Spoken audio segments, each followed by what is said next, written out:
We're going to show you how to cut down the flowering stems of onions and garlics. And the best way to carry viruses is with a knife. And when you cut the seed head down, you can see the plant sap is on the knife. So I start with the onions because these are grown from seed and they are usually virus free. There are a couple of virus infected plants.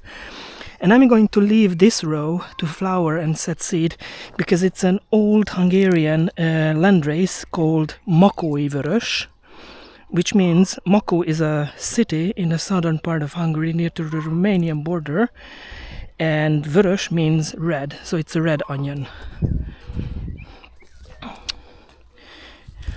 And I just cut it off, and after I finished cutting off the onions, I'm going to continue with the garlic. So my colleagues and I have researched garlic for viruses, and we have found that all garlic cultivars are virus infected.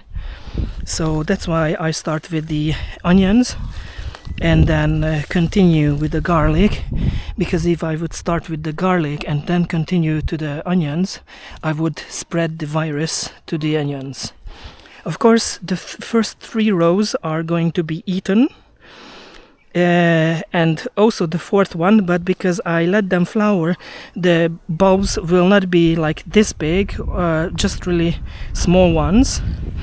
And I found in my research that in my trial that this Makói cultivar is the best suited for our climate, and it is usually planted in the autumn. I have made a video about garlic and onion planting, so you can check that out. And I also do the same with the garlic.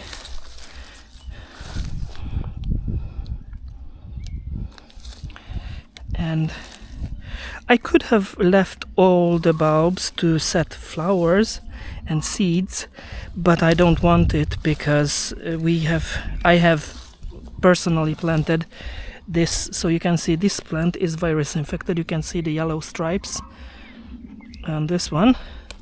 So I will discard the flowers by hand. And you can see already that my mother has started digging them. So this is the Makói vörös, and this one is a snowball. And here you can see the garlic scapes. So if you want to eat the garlic scapes, you pick it as this big one. It tastes like garlic, and it's wonderful. If you chop them up finely, you can use it as green garlic. But this year I'm not going to do that because I already have a lot of garlic scapes. So I'm just going to cut down the flower head. And I'm doing this because if I cut down the flower heads, the bulb yield will be 30 to 50% higher compared to when I'm not doing it. So, and everybody likes a good thick garlic clove, at least in my family. So yes, occasionally, so sometimes I have to do this again on the next day because the scapes can grow really fast. Now I've already started picking the scapes 2 weeks ago, and it's a continuation of that because not all bulbs are the same size. The big ones start to flower earlier, and the earliest you cut off the scape, the bigger the bulb size will be. These are hardneck garlics because they make a scape, flower stem. And the softnecks are usually not making a flower stem, but it depends on the climate where you plant them. So this is a good job because I know that in 4 to 6 weeks I can start harvesting the bulbs. And we all like garlic because we butcher our own pig. We put the garlic in the kolbász we make. Kolbász is a Hungarian version of chorizo, so it's very similar.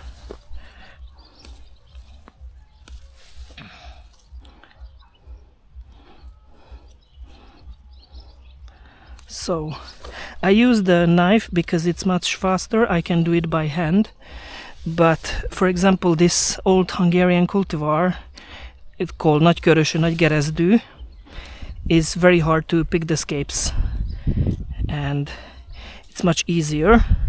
And because they are already virus infected, you can see the yellowing on the leaves. It doesn't really matter because they all just virus infected. In the research we found usually 3 garlic viruses in a plant, so it is what it is. And it goes fast if you have already doing this for a couple of years like I do.